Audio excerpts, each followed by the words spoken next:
နှစ်သစ်ကာလအခါသမယမှာမြန်မာနိုင်ငံသူနိုင်ငံသားများအားလုံးဘေးရန်ကင်းကြပါစေစိတ်ဆင်းရဲခြင်းကင်းကြပါစေကိုယ်ဆင်းရဲခြင်းကင်းကြပါစေကိုယ်စိတ်နှပြကျန်းကျန်းမာမာချမ်းချမ်းသာသာဖြင့်မိမိတို့၏ခန္ဓာဝန်ကိုရွတ်ဆောင်နိုင်ကြပါစေကတိသုံးပါရန်သူမျိုး၅ပါးဘေးတို့မှကင်းဝေးချမ်းသာကြပါစေဆင်းရဲဒုက္ခအပေါင်းမှလွတ်မြောက်၍စည်းစိမ်ချမ်းသာများတိုးပွားနိုင်ကြပါစေ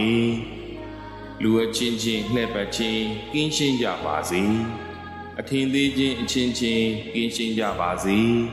ဆင်းရဲလိုခြင်းအချင်းချင်းကင်းရှင်းကြပါစေတဦးနဲ့တဦးကောင်းကျိုးလိုလားသောစေတနာမေတ္တာများအပြန်အလှန်ထားရှိနိုင်ကြပါစေ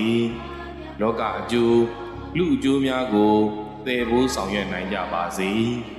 ကိုယ်စိတ်ချမ်းသာခြင်းဤကြောင်းကောင်းမြတ်သောခတ်သိမ်းဥသောအလုံးစုံကုန်သောမင်္ဂလာအပေါင်းတို့ဖြစ်တည်နိုင်ကြပါစေခတ်သိမ်းကုန်သောနတ်မြတ်နတ်ကောင်းနတ်အပေါင်းတို့အမြဲမပြတ်စောင့်ရှောက်ကြပါစေယရနာသုံးပါးဤတကုဒီဇော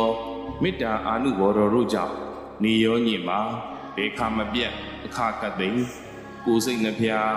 ငြိမ်းချမ်းသာခြင်းရှိကြပါစေကုန်သတည်း